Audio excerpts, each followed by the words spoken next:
Máy ấp tự động 50 trứng, chuyên dùng cho anh chị ấp gà nòi, gà đá, gà chọi.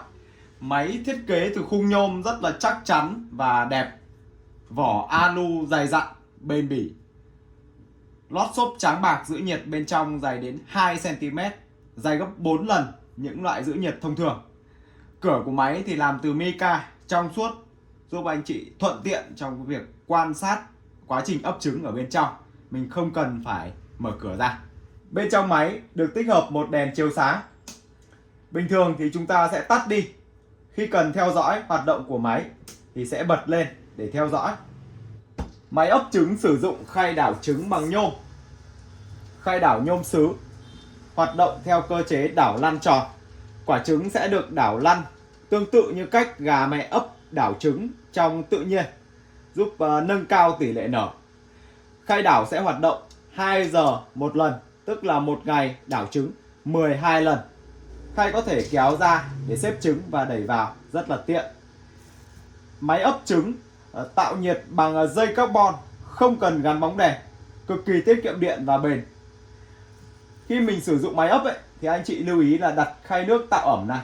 Và bên em gửi kèm theo máy một cái rổ nhỏ để anh chị đặt những quả trứng gần nở xuống phía dưới. Ấp trứng gà 21 ngày nở, tầm 18 ngày anh chị đặt xuống phía dưới để gà con nở. Bên trên thì có thể xếp trứng mới vào. Khoang máy rất là rộng rãi nên anh chị có thể để khay nước này, rổ đựng trứng, rất là thoải mái. Máy ấp tự động 50 trứng đã được cài sẵn nhiệt độ ấp gà nòi, gà chọi, gà đá là 37,5 độ C. Nếu như anh chị muốn ấp trứng chim trĩ hay là trứng gà tre thì để giúp em 37,4. Điều chỉnh như sau nha. Mình bấm chữ C một lần này, bấm nút trừ một lần và bấm chữ C để lưu lại. Máy sẽ ổn định nhiệt độ sau khoảng 30 phút mình cấp điện cho máy. Khi ấp trứng thì anh chị lưu ý giúp em phần độ ẩm.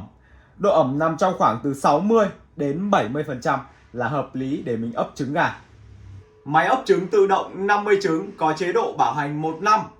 Nếu như có trục trặc hay là lỗi kỹ thuật trong quá trình sử dụng máy, anh chị hãy liên hệ cho em theo số điện thoại ở trên hướng dẫn hoặc trên đầu máy ấp để bên em hỗ trợ đổi mới trong tháng đầu tiên và sửa chữa miễn phí 11 tháng tiếp theo.